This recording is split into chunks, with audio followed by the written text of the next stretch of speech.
Everyone. I just got off a call with one of our advisors at the DMZ. So Economy, my company, is part of the DMZ incubator out in Toronto, and they've been very helpful in getting us to connected to investors and uh, events. Collision, actually, right now, even Arvin's out in Montreal for the Startup Fest, pitching there. So it's gonna wish him a good luck out there. For me, coming back to the meeting with Anthony, we always discuss a lot of good things from a broad spectrum. I feel like he's been there. He's started a business himself and worked at many other startups and seen many other things. And it's always insightful the experiences he shares, and he really has the capacity to dig into some of the numbers that I like digging into as well. Um, so one of the interesting tangents today, though, that we went into was about what kinds of deals that people have access to. Generally speaking, I spent the last 6 months chasing bigger fish, and bigger fish meaning bigger money, like more wealthier people that might want to invest with economy or into economy. And I've come to realize that they they actually, just they bigger money has access to better deals. They have a higher expectation, where it's like if I say, 10% ROI, 17% to the average person, they're like, yeah, that's really good. Like the bank just pays me, well, now it's a bit higher, but the bank just pays me 5 or 6.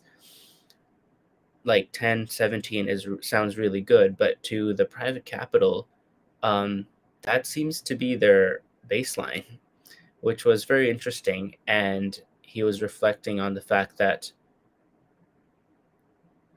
they just have, like, they're part of networks, they're part of communities that get access to such deals from just their mutual friends and beyond, or they also pay for, like, they pay for deal flow, like they pay incubators, or they pay um, universities or consulting firms to send them deals that would be lucrative over time.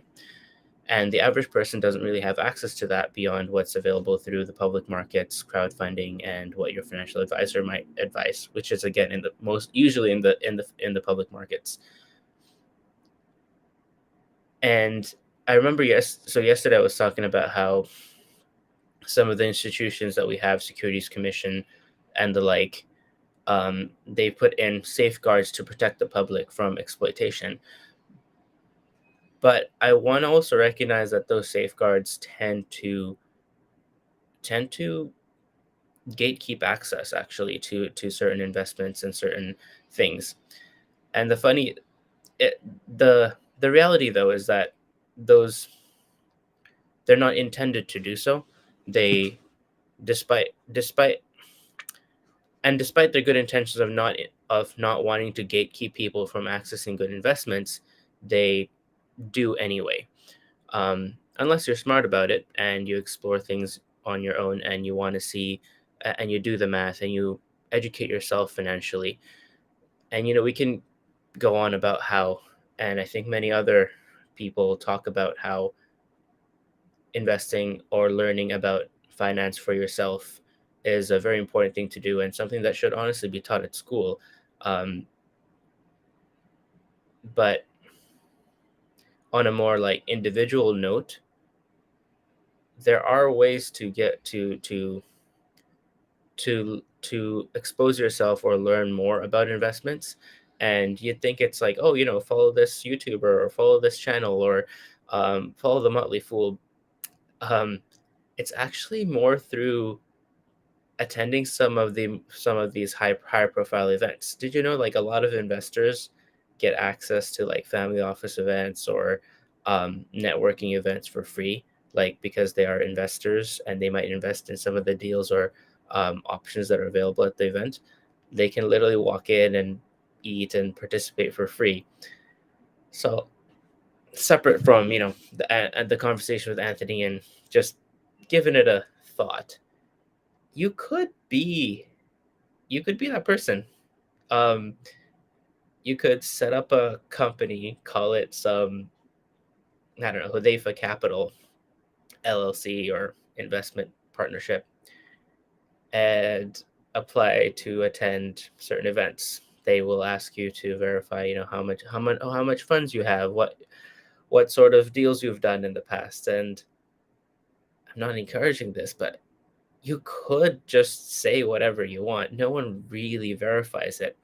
Obviously, over time, they find out who you are and who you're connected to, and they want to know that. And you can't really lie yourself through the world. But and I wouldn't recommend it. But just on the topic of getting access, you could get access just by putting in the right words and the right items on your resume, and applying to attend these events as like and dressing the part, talking the part.